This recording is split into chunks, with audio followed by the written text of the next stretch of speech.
Hello, everyone. Thanks for joining me. My name is Bill Kessler. I am a partner at the firm of Beresford Booth, and we'll be talking today about resolving adverse possession claims.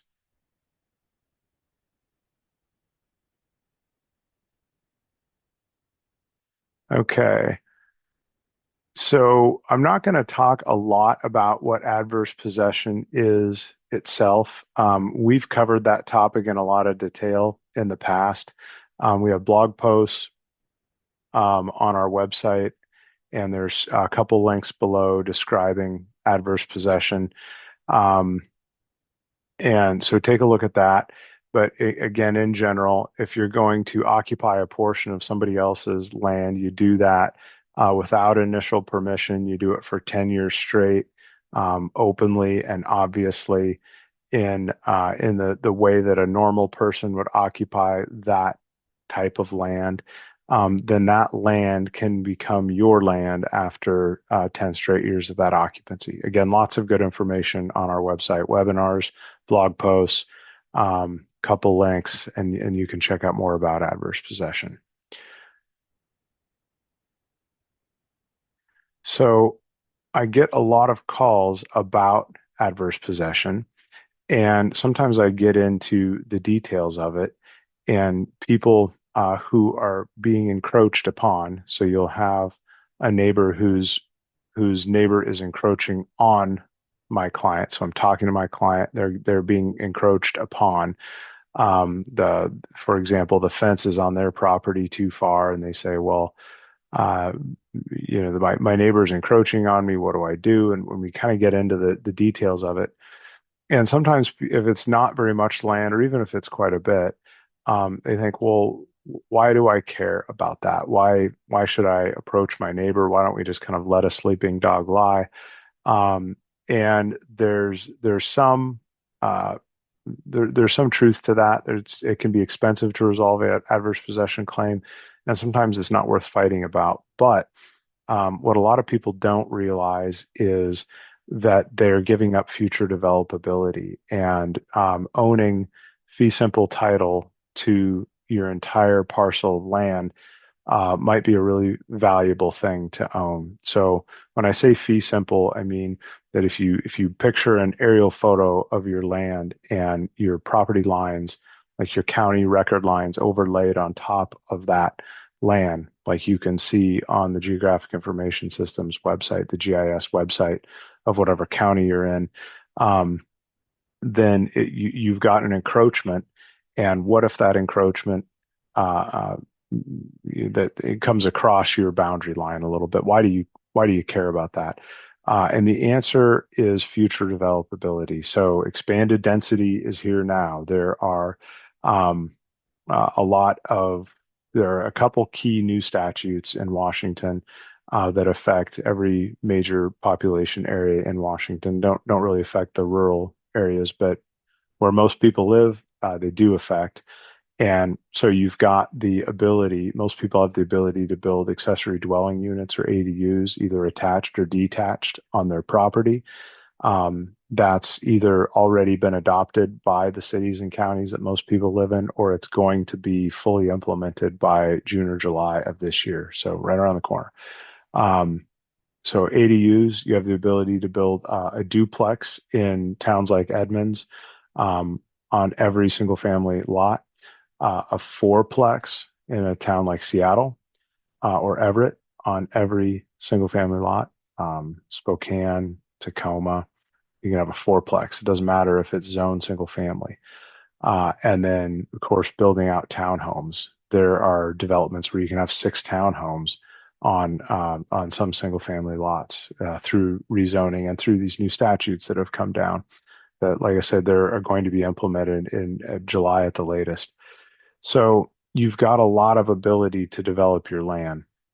And you might want to increase density on your land, but more likely, even if you don't fancy yourself a land developer, someone else, like another developer, might be very interested at some point down the road in buying your property and maximizing the development of it and increasing the density.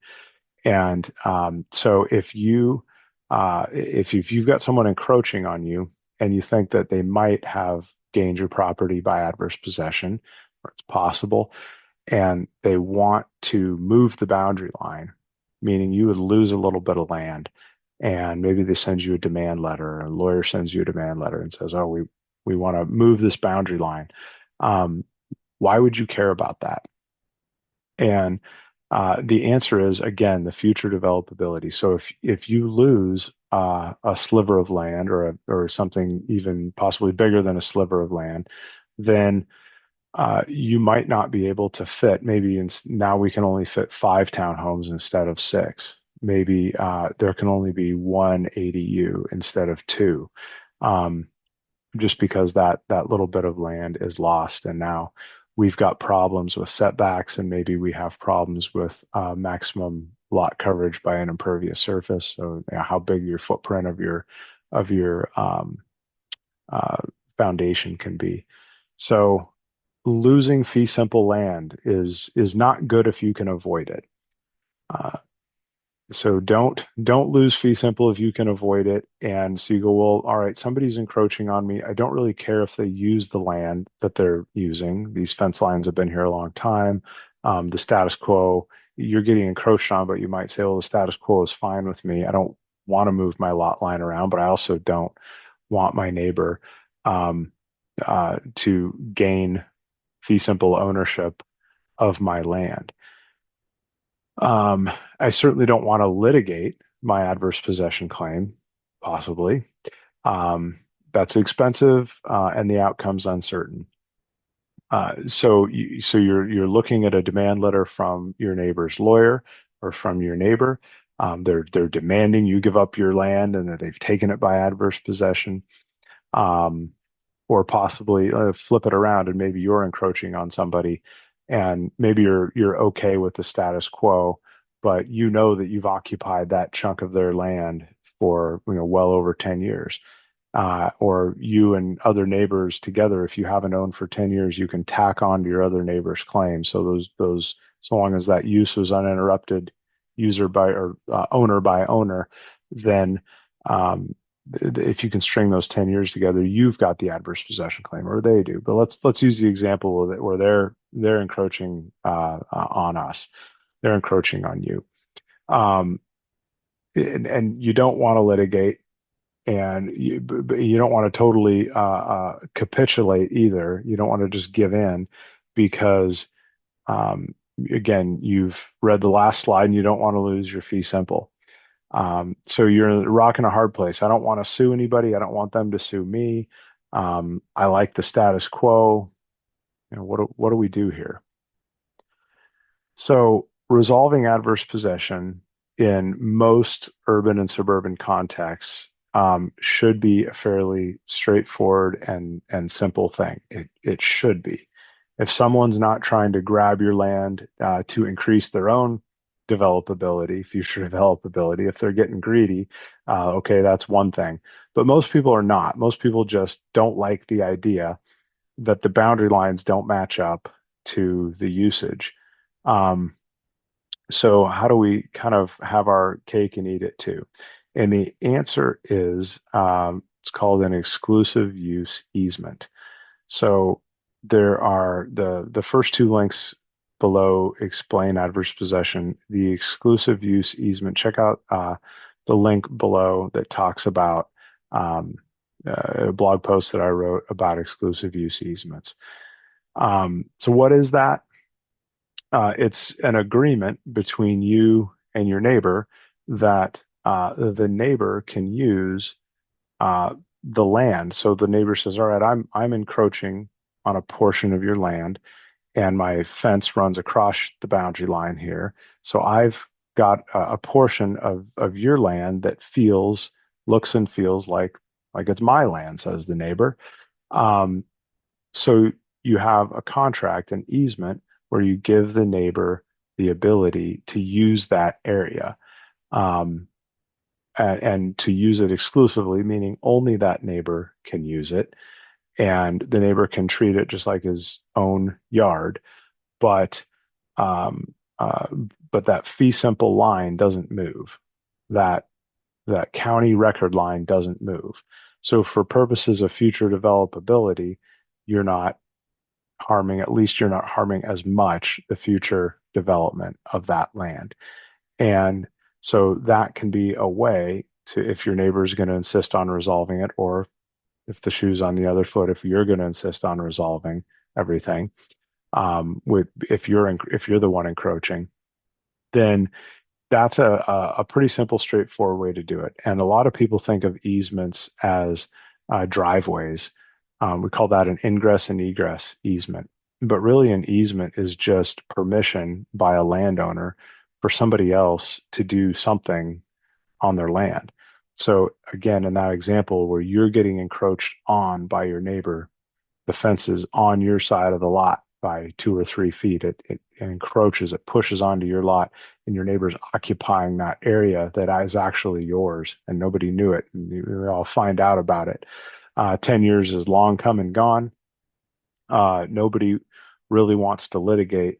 So if a lawyer drafts up the exclusive use easement, then neighbor gets to keep using that land. The boundary line doesn't move. The situation on the ground remains unchanged.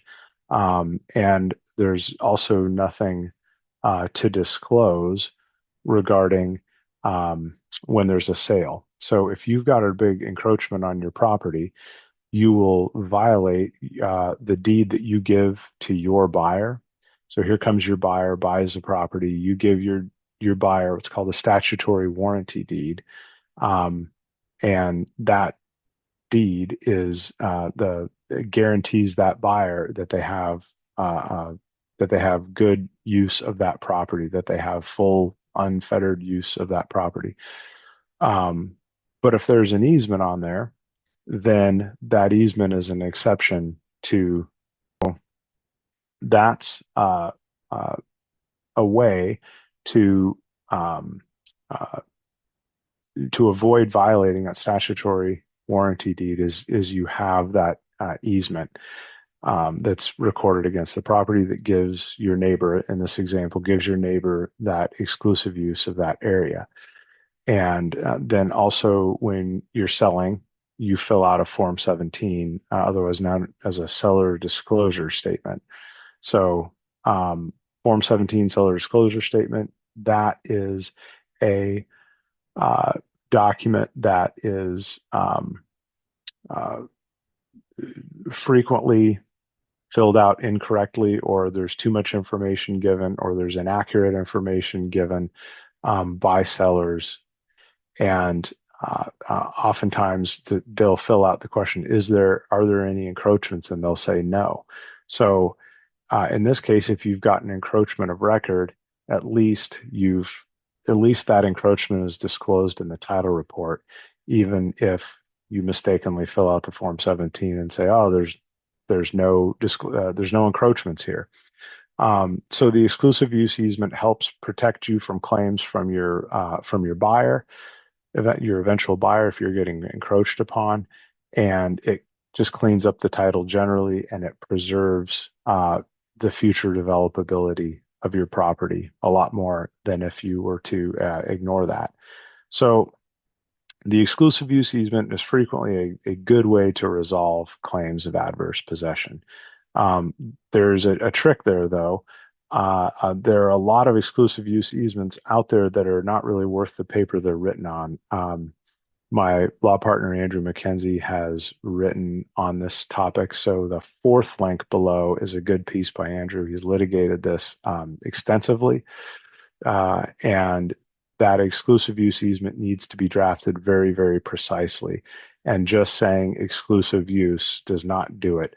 It needs to be very specific about who has exclusive use to do what.